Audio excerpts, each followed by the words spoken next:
but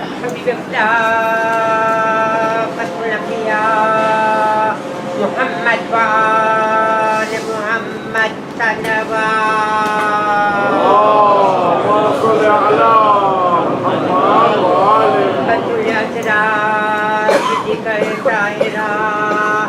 Fatima Zahra salawat Muhammad wa ali Muhammad Imam zamana bawaze blan salawat Muhammad wa ali Nabi Haidari Ya Ali Haidari Ya Ali Haidari Ya Ali आपके पर को बला डाले sir पर रो रहे इमाम ज़माना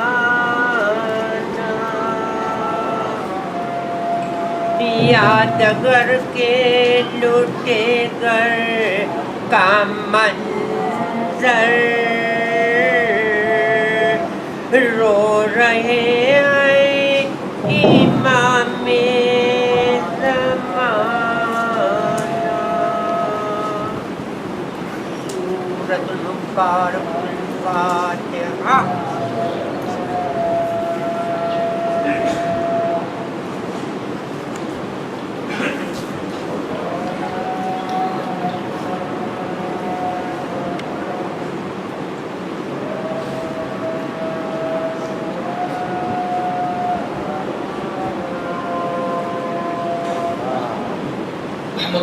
محمد صلوات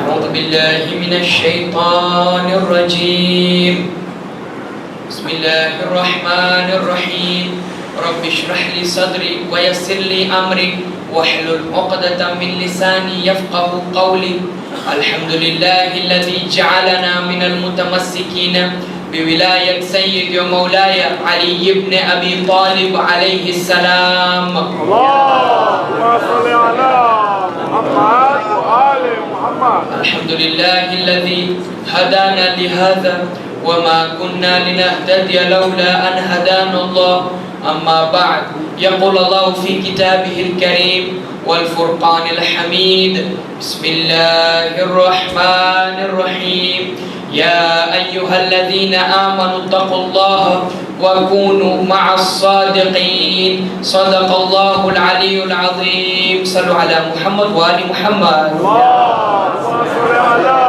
محمد وآل محمد Allah subhanahu wa ta'ala says within the Holy Qur'an in Surah Tawbah chapter 9 verse 119 يا أيها الذين آمنوا اتقوا الله وكونوا مع الصادقين O you who believe, be wary and be conscious of the duty that you have towards Allah subhanahu wa ta'ala. Gain taqwa. وَكُونُوا مَعَ الصَّادِقِينَ And be with the truthful ones. Be in proximity with those people who are true. Imam Jaffer Sadiq salawatullahi wa salamu alayhi.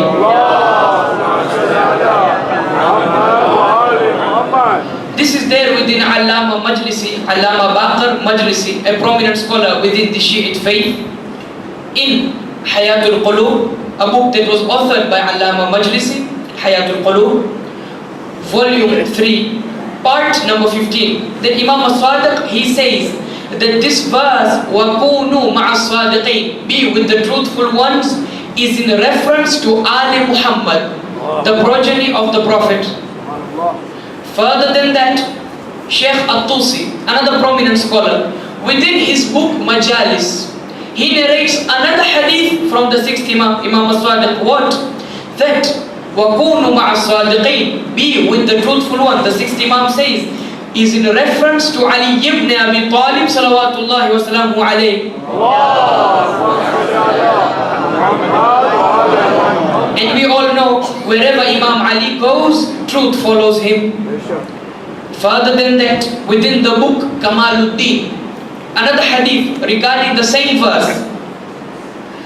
Imam Ali narrates this hadith that once Salman the Persian, Salman al-Farsi, he went towards the Holy Prophet of Islam. He said, Ya Rasulullah, this verse, is it general or special? Rasulullah looked towards Salman the Persian, and Rasulullah said that this verse is general in the sense that it is incumbent, it is obligatory, it is compulsory for all believers, for all human beings to follow the truthful ones, to follow the right path. And Rasulullah then says it is also special. This verse is also specific. In what sense? That the truthful ones is a reference to who? It is in reference to Imam Ali, especially to my brother Imam Ali and the successors of Imam Ali. That means Imam Ali and the other 11 Imams. Sallu ala Muhammad wa ali Muhammad. So Allah here, Surah Tawbah, chapter 9, verse 119, Allah says, Ya ayyuhalladhina amanu taqullaha wa kunu ma'as sadiqin, be with the truthful ones. What else has Allah subhanahu wa ta'ala said concerning truthfulness? Allah says in Surah Nisa, chapter number 4, verse number 69, وَمَنْ يُطِعِ اللَّهَ وَالرَّسُولِ فَأُولَٰئِكَ مَعَ الَّذِينَ أَنْعَمَ اللَّهُ عَلَيْهِمْ مِنَ النَّبِيِّينَ وَالصِّدِّيقِينَ وَالشُّهَدَاءِ وَالصَّالِحِينَ. Allah says in the Qur'an concerning truthfulness, again, those people who believe in the Almighty, the divine power, Allah, and the Apostle, they will be placed with the ones whom Allah has bestowed His favor upon. Who? Allah has bestowed His favor upon certain human beings. Who? Number one, Allah says in the Quran what? That I will bestow my favor upon these people. Number one, minan nabiyyina, the prophets. Number two, was-siddiqina, the truthful ones. And then what else does Allah say? And the shuhada, the martyrs, and the good human beings, the righteous ones. وَحَسُنَ أُولَٰئِكَ رَفِيقًا, and these are excellent as companions. Now, why have I quoted two verses concerning truthfulness? What is the significance of truthfulness tonight? Allah talks about the importance and the significance of truthfulness. Now, how about a man who is the embodiment of truthfulness? A man who is the personification of haqq. A man who is the personification and the manifestation of truth. Who? Without an iota of doubt. Undoubtedly, it is our sixth Imam, Imam Jaffer Sadiq, salawatullahi wa salamu alayhi.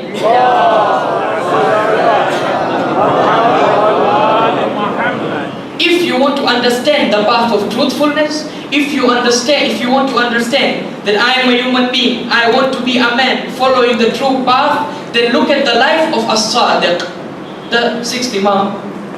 Further than that, Allah says in Surah Ahzab, chapter 33, verse number 23, مِنَ الْمُؤْمِنِينَ رِجَالٌ صَدَقُوا مَا عَاهَدُوا اللَّهَ عَلَيْهِ. Amongst the believers, there are some who have remained true to the covenant, to the promise they have made with Allah subhanahu wa ta'ala. So once Imam Sadiq called Abu Basir. Abu Basir was a very famous companion of Imam Sadiq. Where is this mentioned? In Hayatul Qulub, volume 3, part number 15 of Allama Majlis. So Abu Basir, he said, Ya Imam, you called me? Imam said, yes. There is a verse in the Quran that was revealed in your honor. So Abu Basir looked towards the Imam and said, which verse in the Quran was revealed in honor of me, Abu Basir? Abu Basir, by the way, was a blind companion. So Imam saying, there is a verse in Surah Ahzab 33:23. Which verse? مِنَ الْمُؤْمِنِينَ رِجَالٌ صَدَقُوا مَا عَاهَدُوا اللَّهَ عَلَيْهِ. Amongst the believers are those who have remained truthful to the covenant they have made with Allah. Imam says that you know which covenant Allah is talking about? It is the wilayah of us, the Ahlul Bayt, the guardianship and the rulership of us, the Ahlul Bayt. You have not chosen anyone else, but you have decided to follow the path of Ali Muhammad, the path of justice, the path of fighting against oppression, the path of generosity, the path of compassion, the path of kindness. Allah in the Qur'an again talks about truthfulness. In Surah Hadid, chapter 57, verse number 19.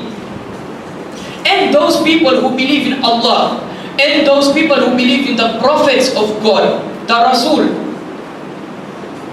they are the ones who are with the truthful, and they have remained faithful towards Allah subhanahu wa ta'ala. They shall receive the reward.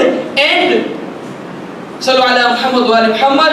Allahumma salli ala Muhammad wa ali Muhammad. They shall receive the reward and they shall get their light. Why is this verse significant? Imam Hussain on the 10th of Muharram, the day of Ashura, on the hot plains of Karbala, whenever any companion of his would die, would be martyred, or any of his family member would be killed or martyred, Aba Abdullah would recite this verse. Which verse? 57, Surah Hadid, verse number 19. That those who believe in Allah, those who believe in the prophets, and they are the ones who are faithful, and the true ones, the truthful ones, they remain faithful in the sight of their Lord. They shall receive the reward and they shall receive their light. Why is Abu Abdullah highlighting this verse? He is trying to say, look, I am quoting a verse on truthfulness. Why? I want to show the world that I am on the path of truthfulness. I am on the path of justice. I am fighting against oppression. Sallu ala Muhammad wa ala Muhammad. Allahumma salli ala Muhammad wa ali Muhammad. Imam Sadiq within Al-Kafi, Sheikh Kulayni's Al-Kafi, Volume 2, page 104, Hadith number 4. Imam Sadiq, he says concerning truthfulness, تَعَلَّمُ الصِّدْقَ قَبْلَ الْحَدِيثِ, that first of all learn how to tell the truth before even you speak. First of all investigate concerning truthfulness even before you utter words, even before narrating any tradition. Further than that, within Allama Majlisi's Bihar al-Anwar, by the way, Bihar al-Anwar has more than 110 volumes. Now, within volume 78, Sallu ala Muhammad wa ali Muhammad. Volume 78, page 228, Hadith number 105. Imam Sadiq, the truthful Imam, he says honor is that you humble yourself towards the truth whenever you face it. That means that whenever you encounter the right path, the correct way of life, then do not turn your face away from it, but on the contrary, face it. When you find out the right path, then do not stray, do not deviate, but follow that particular route. Why? Because it has honor and it brings about humbleness according to the sixth Imam. Now, we have heard hadiths on truthfulness, Quranic verses on truthfulness, and we are discussing the truthful Imam. Now, what about other religions, other religious scriptures?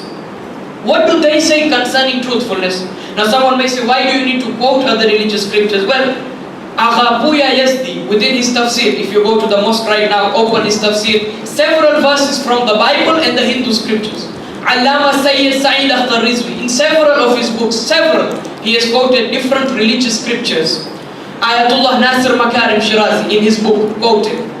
Ayatullah Murtada Mutahari, in several books, including Jihad, legitimacy in the Qur'an, he has quoted several biblical verses and verses from various religious scriptures. So, there is no harm in quoting other various religious scriptures. If you open the Bible also talks about truthfulness, where Gospel of John, chapter number 8, verse number 32. Seek ye the truth, and the truth shall free you. Find out the right path, seek for the truth, search for truthfulness, and you will see it will provide you salvation. You shall be free. Further than that, the book of Ephesians, chapter 6, verse number 14. It says that stay steadfast and fasten on the belt of truth. That means always have truthfulness within your lives. Fasten on the belt of truth.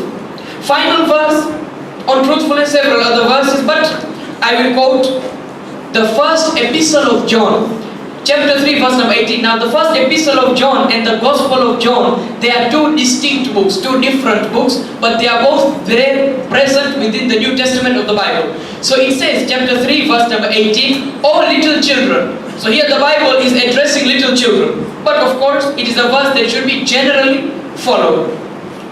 "Let us not love in word, but we should all love in deed and in truth." That means if you want to spread happiness, you want to spread love, you want to bring about a change, don't just do it by merely talking, by mere utterances. No, but on the contrary, show it in actions. Actions speak louder than words. And whenever you want to bring about a change, spread a philosophy, then how do you do it? Use the path of truthfulness. Sallu ala Muhammad wa ali Muhammad.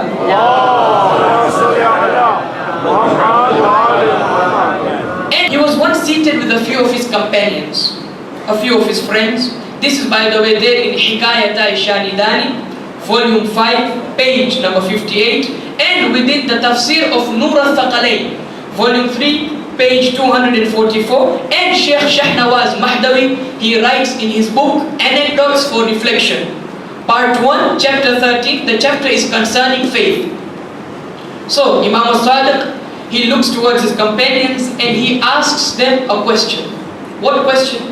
Simple question. Who is a youth? In Swahili we say, kijana ni nani? So the answer came, general answer, everyone would answer in the same way. The companions, most of them stated that a youth is a person of young age, a person who has attained young age. Kijana ni mwenye umri mdogo. Imam Sadiq looked towards them and said, really? Is that what youth really means? Then how about I quote a verse from the Qur'an and let us discuss on this verse. Which verse? Surah Kahf, chapter 18, verse number 10. Allah, has revealed a chapter in the Qur'an in honor of Ashab al-Kahf, the companions of the cave. So Imam quotes 18, Surah Kahf, verse number 10. إِذْ أَوَى الْفِتْيَةُ إِلَى الْكَهْفِ. When the youths, they sought refuge in the cave, they wanted protection. Imam looks towards his companions and said, Allah here talks about the companions of the cave. They were already very old. They had attained old age. They were already very aged. How come Allah is referring to these old men in the Quran as youths? So the companions were baffled. They were bemused, confused. They did not know what's going on. The Imam said, let me clear this small doubt for you. Imam then says, you want to understand the real meaning of youth? You want to understand? Then a youth is a person who believes in God and he observes piety. A person who observes piety, a muttaqi, and a person who has faith in God, then he or she is a youth. That means even an 8-year-old man, even a 90-year-old man, according to the Quran and according to As-Sadiq, Imam Sadiq, you are still a youth so long there are conditions. What? Faith in God and you are a muttaqi, a pious human being. Imam Sadiq says within Bihar al-Anwar, Allama Majlis' Bihar al-Anwar, volume number 70, page 106, hadith number 2. Imam Sadiq, salawatullahi wa salamu alayhi, he says, Inna min haqiqat al-iman an tu'thir al-haqqa wa min darrak. That verily you want to attain faith. Many of us here want to attain iman. We want faith. Imam says you will not attain it unless you follow truth and you follow the right way, even if it leads to your detriment, even if it has negative setbacks, negative impacts on your life, yet always follow the true path. Yes, at times you are allowed to observe taqiyya. Taqiyya means dissimulating, preserving your faith. You do not disclose your faith in public. Yes, at times there are exceptions, but generally follow the right path, follow the correct way, follow the path of truth. Inna min haqiqatil iman an tu'thir al-haqqa wa in darrak, even if it leads to your detriment. And ala al-batil wa in nafa'ak, never follow the path of falsehood, the path of wrongdoing, even if it leads to your profit, even if it has benefits for you. No. Always follow the right path. Further than that, Imam Sadiq salawatullahi wa salamu alayhi,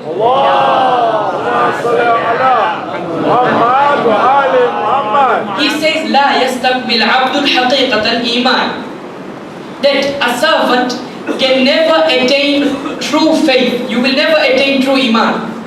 Many of us here want to attain the highest realms of Iman. Imam says no, you will not attain them until you have khisalun thalath. These three attributes, these three characteristics. You want to have the highest level of Iman. This is, by the way, there in Bihar al-Anwar, volume 78, page 239, hadith number 78. Imam narrates this hadith for us, the Shi'as. You want to attain Iman, faith, these three things. Al-fiqhu fi-ddin. Learn about your religion. Gain knowledge concerning your religion. Allah several places in the Qur'an. In Surah 39, Surah Zumur, verse number 9, Allah says, قُلْ هَلْ يَسْتَوِي الَّذِينَ يَعْلَمُونَ وَالَّذِينَ لَا يَعْلَمُونَ. Those people who have no knowledge and those people who have knowledge, are they alike?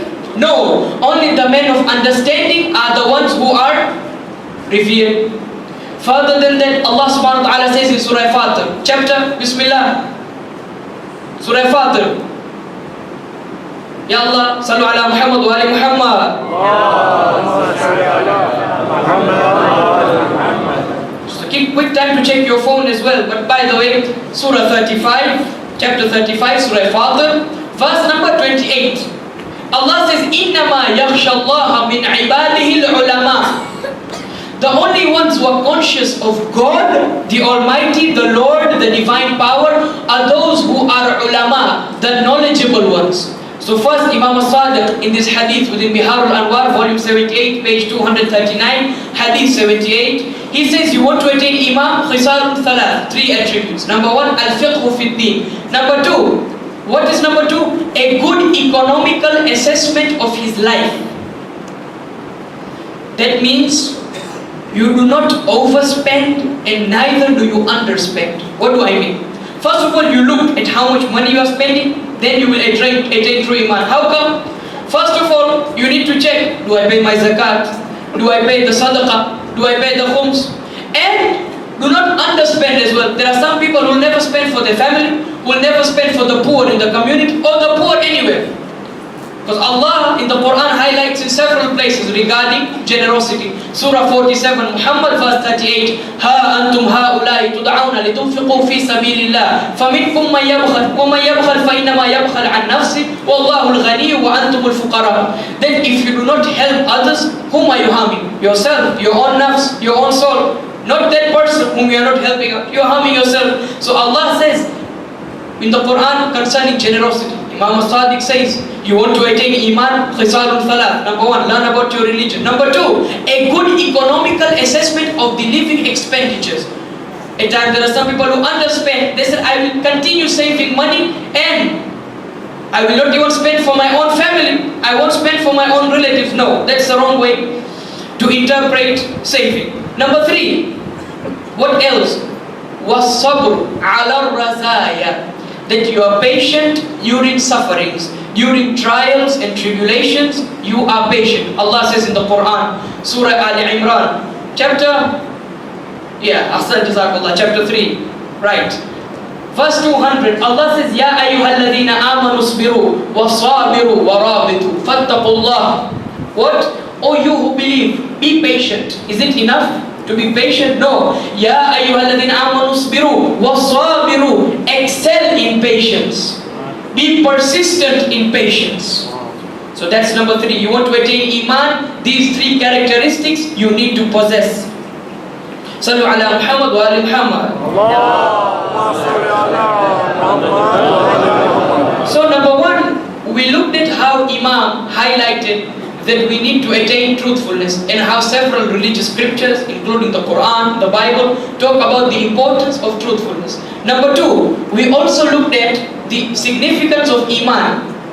Imam, during his lifetime, number three, he has also highlighted that a follower of Ahlul Bayt, a person who reveres Muhammad and Ali Muhammad, can never ever be an envious human being, a jealous person. Imam Sadiq, this is there within anecdotes for reflection again, Sheikh Shahnawaz.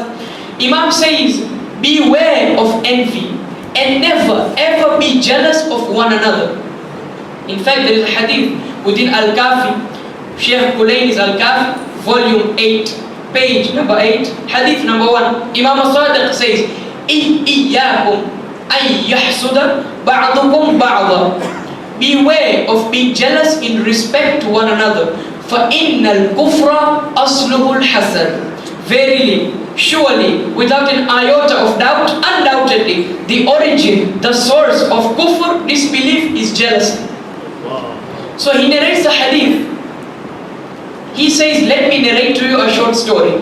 Which story? He says it is a story of Jesus Christ, Nabi Isa, Prophet Isa. And we all know Prophet Isa had the power to cure the blind, the leper, the dumb, the mute, and the deaf. And with Allah's permission, he was able to raise the dead back to life. Instances are there within the Qur'an and the Bible. He says himself in the Bible, I with the finger of God cast out devils. So, Imam Sadiq, he says, I will narrate to you concerning Nabi Isa, Jesus Christ. What? That once Nabi Isa was traveling from one place to another, Prophet Isa would undertake different journeys. So once he took along with him a companion who was one of his attendants. So Prophet Isa came across a sea and he uttered the words. Basically, he said, Ya Allah, help me, assist me. And he was able to walk on water. This is there within Sheikh Shahnawaz's anecdotes for reflection. There is a similar instance within the Bible as well, Gospel of John, that Prophet Isa, Jesus Christ, was able to walk on water. So he was able to walk on water. The companion, he copied what Prophet Isa did. He also uttered the words of Allah, and he was also successful. He was able to walk on water. Both of them now are walking on water. Suddenly a thought came across the mind of this companion. He said, Prophet Isa, able to walk on water. I am also able to walk on water. Then what is the difference between me and Isa? How come Allah has made him a prophet and not me? Jealousy, envy. Straight away, what happened? This person fell on water. He was about to drown, but what happened? He called out, oh Prophet Isa, please help me, please assist me. Prophet Isa went towards this person, gave him a hand, saved his life. Prophet Isa looked towards this person. Imam Sadiq is narrating this. Prophet Isa looked towards this person and said, any thought came across your mind? Were you thinking about something? He said, yes. I was thinking that how come Allah made you a prophet and not me, while I was also able to walk on water? Imam narrates this, that Prophet Isa replied that is why you fell on water, because of the fact that number one, lack of faith in the decisions of Allah. Number two, jealousy, envy, and Prophet Isa said, you ordained a position other than what Allah has prescribed for you. That is why this occurred. Sallu ala Muhammad wa ali Muhammad.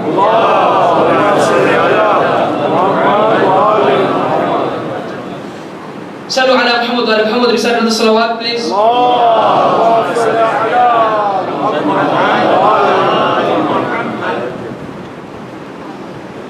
If you open Allama Sayyid Sa'id Akhtar Rizwi's book, The History of the 14 Infallibles.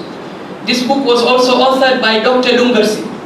And by the way, this book I would use a lot in the past. Whenever I would recite majalis, I began my majalis at Mehfil Sakina. Babu Lelo, who runs that institute, you know, there are Mehfil Sakinas, there are so many Mehfil Sakina, specifically run by Babu. I began reciting my speeches there, and I would use this book quite often. Which book? The History of the 14 Infallibles by Sayyid Sa'id Akhtar Rizwi and Dr. Lungarsi, page 347. It talks about the intellectual level of students that the sixth Imam had, who were from his institute. Who? Let us look at a few examples, page 347. Number one, who was the student of Imam Sadiq? Abdul Malik ibn A'yan. Who was Abdul Malik ibn A'yan? Abdul Malik ibn A'yan was an expert in astronomy. Many people think that Imam Sadiq was only great in terms of fiqh, aqa'id, Islamic history. No, but on the contrary, the Imam was an expert in terms of maths, in terms of geography, in terms of physics, chemistry, biology, botany, geology, astronomy, etc. There is a book, the great scientist Imam Sadiq. However, Abdul Malik ibn Ayyan, from the institute of the sixth Imam, he became an expert in astronomy. Who else? Another famous student of Imam Sadiq, Ishaq ibn Ammar. Who was Ishaq ibn Ammar? Ishaq ibn Ammar, basically, he was a specialist in what? In the biography of the Prophet. His whole life, what was his work? Researching about the Holy Prophet, Muhammad sallallahu alayhi wa alihi wa sallam.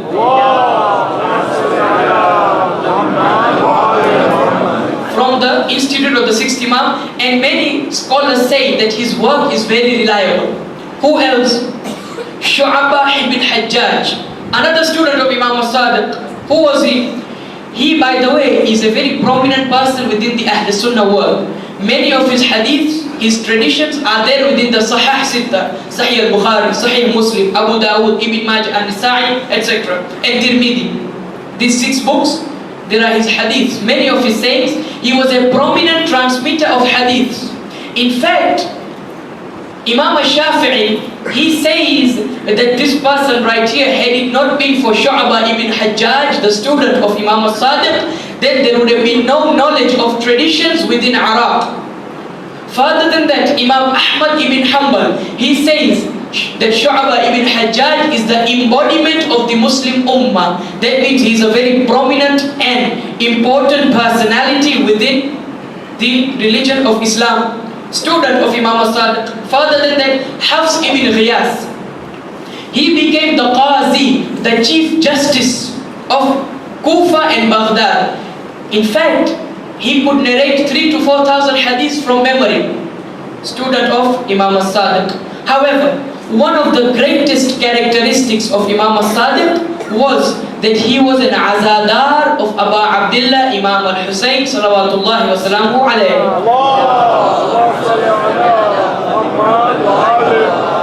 He would mourn for Abu Abdullah. He would have gatherings in honor of the remembrance of Abu Abdullah. Once he called a companion by the name of Abu Ammar al-Nashr. This companion was actually a very famous poet. He would recite eulogies in honor of the martyrs of Karbala. Imam called him and said, recite a few lines in honor of Abu Abdullah. This companion began reciting lines of Abu Abdullah of Karbala. Imam Sadiq would cry, he would weep and would wail to such an extent that his voice could be heard outside his house. People living outside the house of Sadiq, they would hear this. Further than that, Imam Sadiq once called, many people say, where do you get this philosophy of Marthia, this ideology?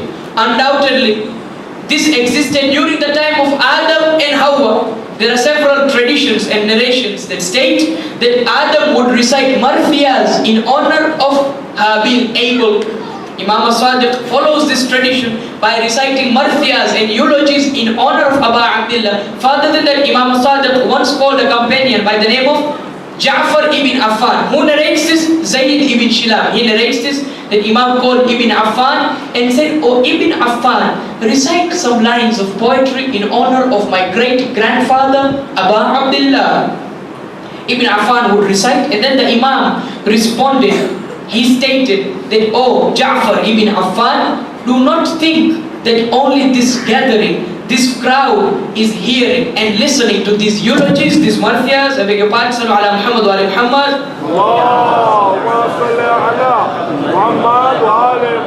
Do not think that only this crowd is listening to these eulogies, but no, there are angels who are gathered here mourning with us. Oh Ibn Affan, oh the one who recites eulogies in honor, marthiyas in honor of Abu Abdullah, may Allah bless you and your family for these eulogies. Imam is praising a dhakir, a person who is a reciter in honor of Imam al-Hussain. Sallu ala Muhammad wa ali Muhammad.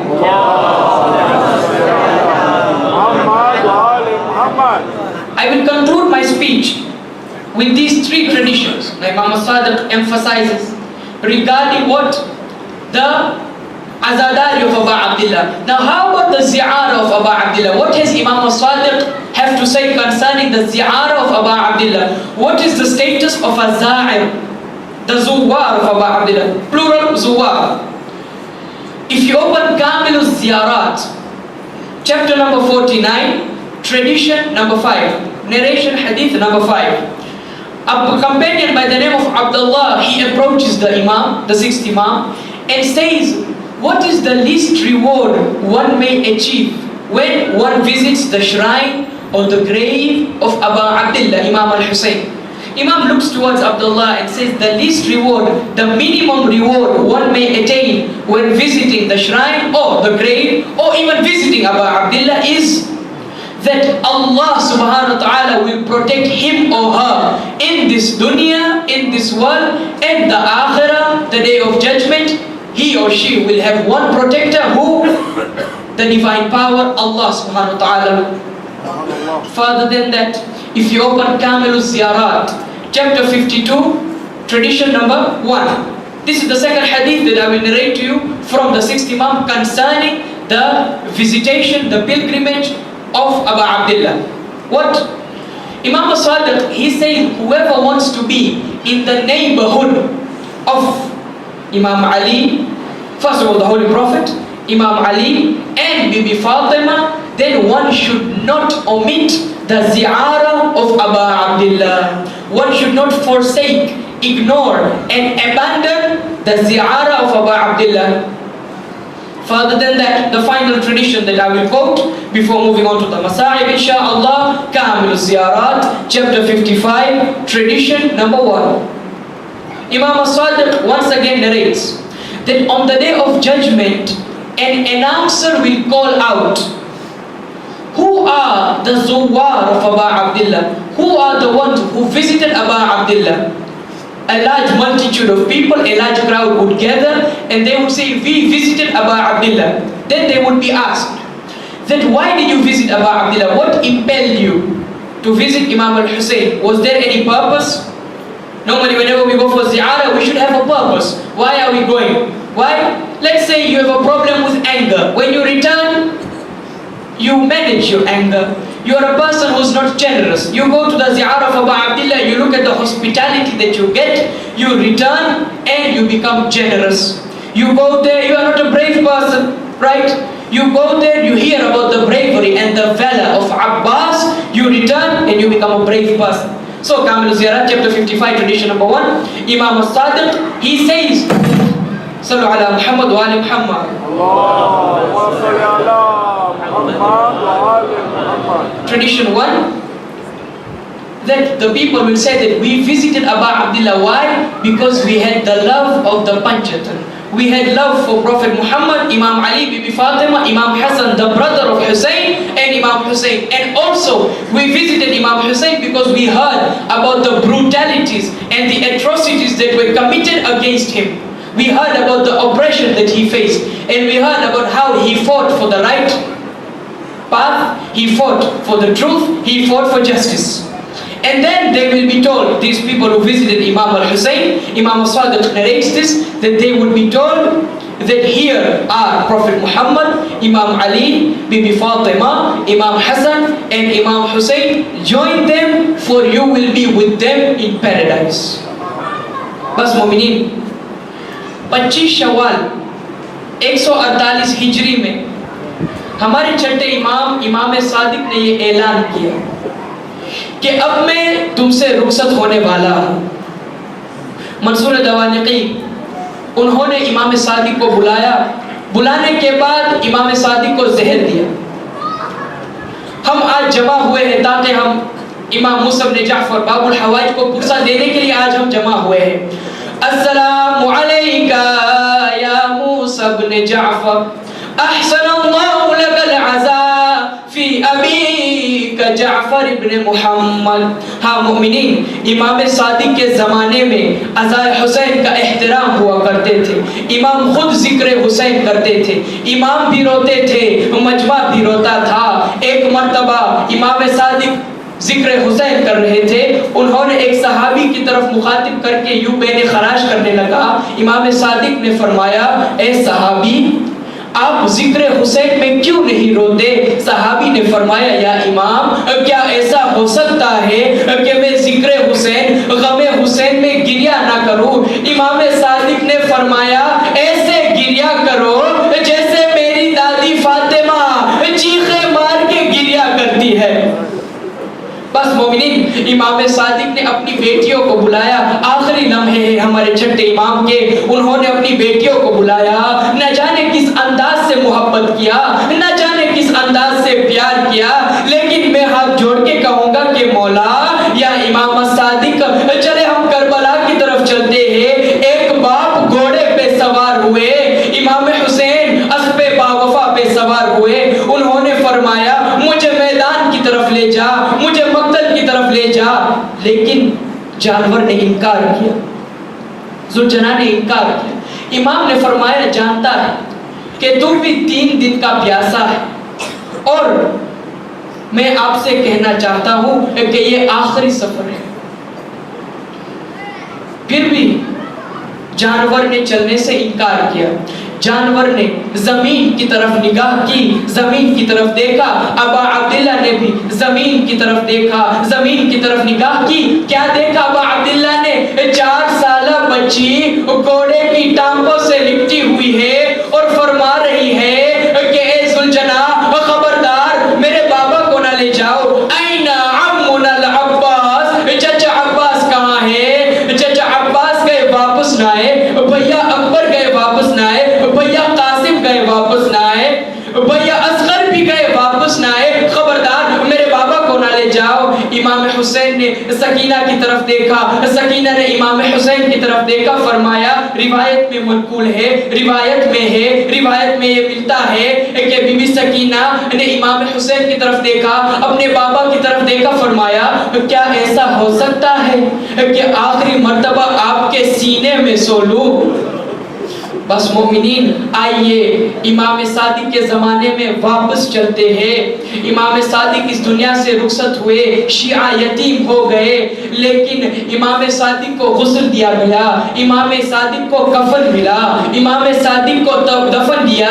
لیکن ہائے مظلوم کربلا, ہائے سید الشہداء امام الحسین, کربلا کی میدان میں کوئی غسل دینے والا نہیں ہے. امام حسین کو کفن بھی نصیب نہ ہوا, امام حسین کو دفن بھی نہیں ملا. لیکن میں ہاتھ جوڑ کے کہوں گا اے ابا عبداللہ یا مولا حسین, اے سید الشہداء, کم سے کم لوگ زیارت پڑھنے کے لیے آتے ہیں, 40 میں کروڑوں کی تعداد آتی ہے. لیکن ہائے امام صادق جنت البقیع میں بالکل تنہا ہے, کوئی زیارت پڑھنے والا نہیں ہے. انا للہ و انا الیہ راجعون. ماتم حسین یا حسین یا حسین.